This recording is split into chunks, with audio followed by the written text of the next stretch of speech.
stair. We spoke of was and when, although I wasn't there. He said I was his friend, which came as some surprise. I spoke into his eyes. I thought you died alone a long, long time ago. Oh no, not me. You never lost control. Your face to face with the man who sold the world.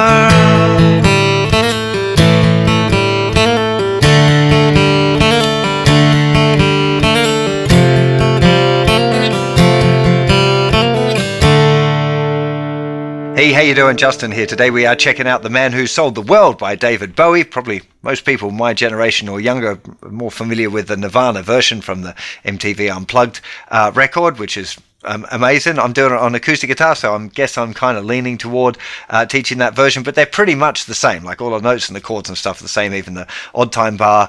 Yeah, it is pretty much the same stuff. So let's get to a close-up. Check it out. Intro riff is this.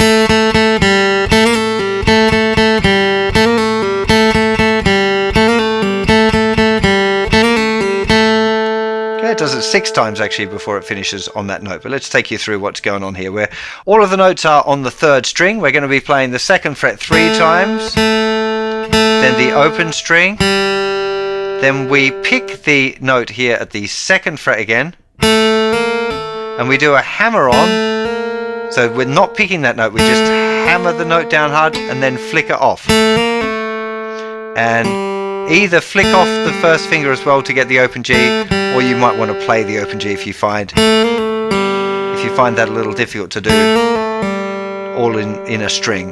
1 and 2 and 3 and a 4 and 1 and 2 and 3 and a 4 and.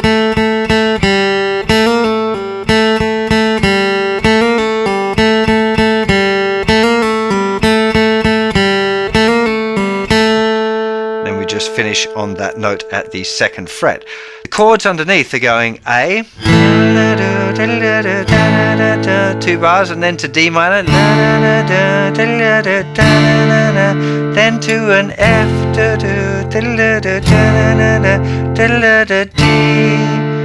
We passed upon the stairs, and then we're into the verse. Now, whenever I've played it on my own, I've always tried to incorporate the chords and the riff a little bit. So I'm doing A. So just strumming an A, using a little mini bar there with the 1st finger.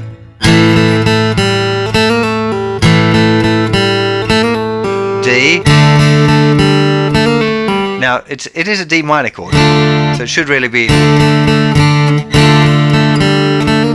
But that's all kinds of awkward. Whereas doing just this D and muting the thinner string, a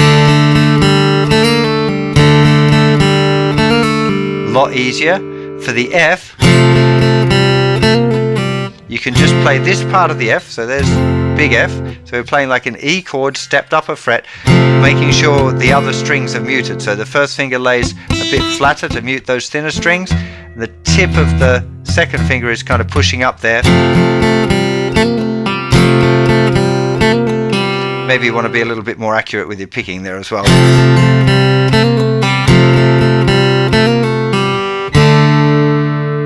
I think that altogether ends up making quite a nice intro.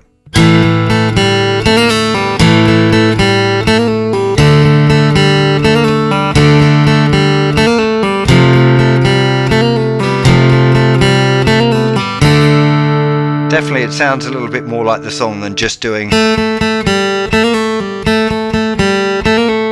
6 times, although it's going to be pretty familiar. It's a very famous little riff, that one, so just playing it on its own will definitely work if you're going to find adding the chords and the riff together a little bit of a struggle. So the verse starts while that D minor chord is ringing out at the end of the riff, so 2, 3. We passed upon the A, 2, 3. We spoke of was and D minor, although I wasn't A. He said I was his F, which came as summer sea. I spoke into his A. I thought you ate a D minor a long, long time ago.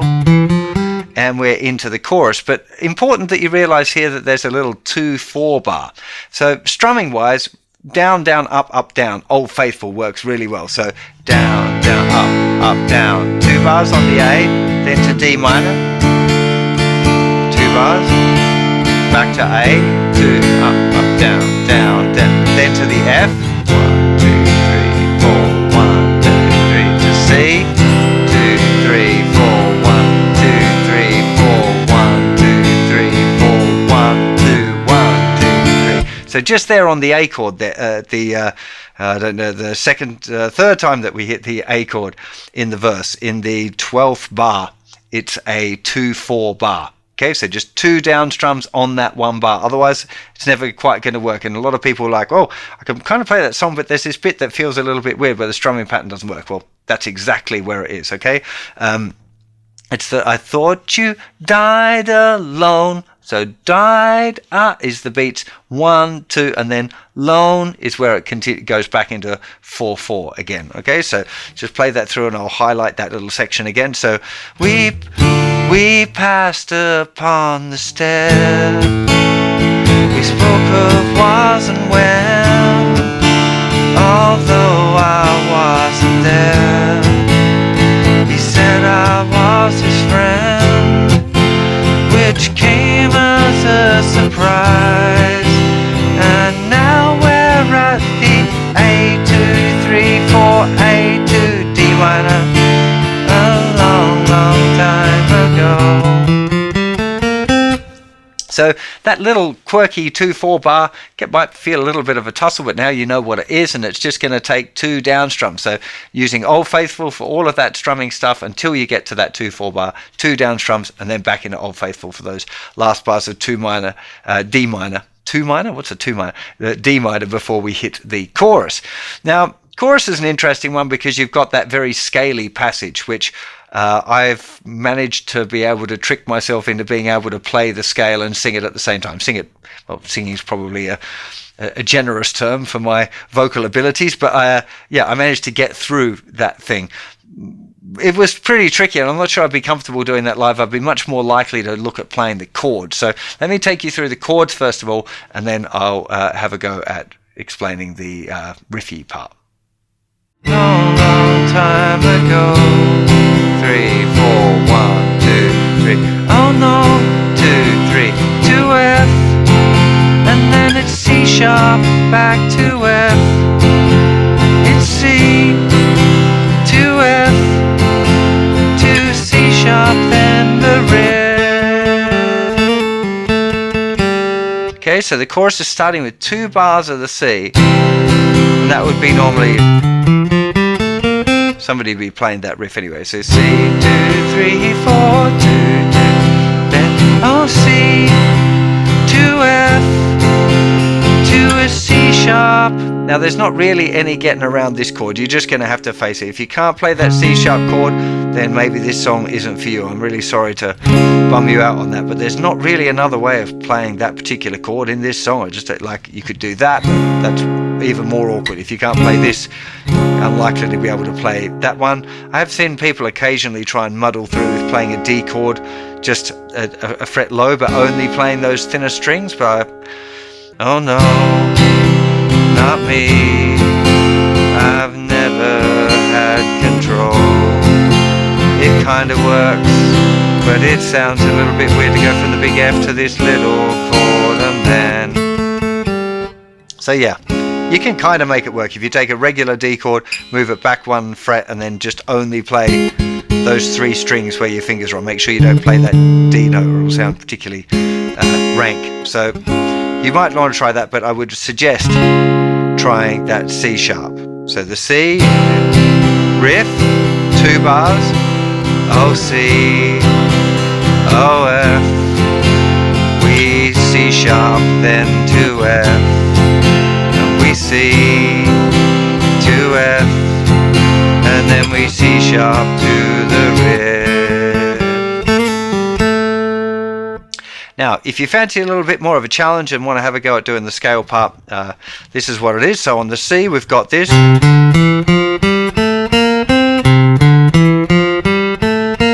Okay, this is the F major scale, but starting on a C, which technically you could call it C Mixolydian if you want to give it a fancy name.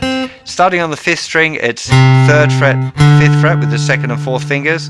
Then on to the 4th string, first finger, 2nd finger, 4th finger, which is frets 2, 3 and 5. And then the same thing on the 3rd string. So 1 and 2 and 3 and 4 and... Oh no, not me. For the F, it is the F major scale. So 1st fret, 3rd fret on the thicker string, same finger numbers. Then open, 1st fret, 3rd fret, same finger numbers. Now, with fingering used for these last two notes, maybe use 1st and 2nd. That's 2nd fret and 3rd fret on the 4th string. Or maybe even slide with the 1st finger. I'm just thinking to get you up to the C sharp. Use whatever fingering is kind of comfortable, I would assume. And then we're going back to that F. So we have C, C again, C a 3rd time where the vocals, then to F, then C sharp, chord, back to F,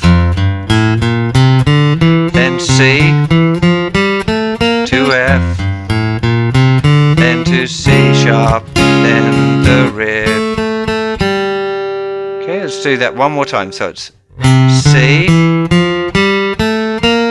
and again. Vocal comes in. Oh no, C,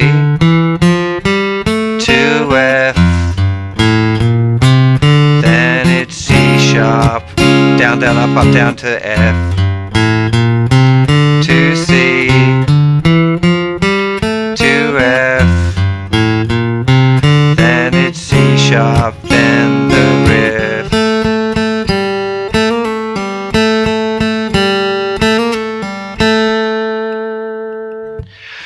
Now, if you want to have a crack at doing the Kurt Cobain solo, I'm going to get you to work that out on your own. It's all played on the G string. It's not very difficult. He plays a little bit of a fumble there at the beginning. He's struggling a little to find that first note. Maybe he's a little bit nervous. Maybe he's got a bit of water in his eye. Maybe something else has got his attention or whatever. But he kind of fumbles, finds the note, and then cracks on in playing that nice little melody line. You can choose to copy the mistake, or you can choose to ignore it. It's completely up to you. It definitely adds to the vibe of it. It's part of the Cobain kind of lazy, vibey thing going on there. Note that in the choruses he is playing the chords. He's not doing that riff stuff. That's left to Pat Smear up the back there. He's holding that together with bass, so all of that's kind of holding it together while he just plays the chords. So again, it depends on the environment that you're in and what you want to do. If you're playing this with other people, like playing it in a campfire, probably someone wants to hold the chords down. If they're singing particularly, that would be their job, and then the other guitar players would join in on playing the riffy part, the scale section.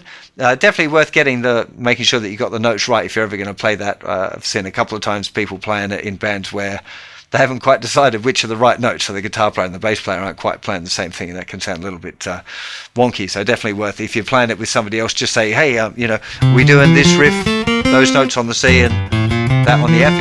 Is that how we're going to do it? That's it only takes a few seconds. It'll make things sound a whole heap sweeter. So I think that's about all there is for this tune. Hopefully you enjoy this. I think I'm going to end up doing probably all of the songs off that Unplugged record, because it's so popular and it's great. Yeah, I'm a big fan of it, as well as it being popular for you guys out there as well. What would be the other favourites off that? What would you like me to do? I did About a Girl the other day. Let me know what other songs from that particular record you'd like me to do lessons on as well. Of course, loads of information over on the website as well. If you're struggling with any of the chords or the strumming, or you're looking for all of my Nirvana lessons, much easier to head over on the website, go to the songs page, type in Nirvana, and you'll get all of the songs there that I've got, and they're all graded by difficulty, so you can find songs that are appropriate for your real level. If you haven't checked it out, go and have a look. JustinGuitar.com/songs. I'll see you for plenty more very soon. You take care. Bye bye.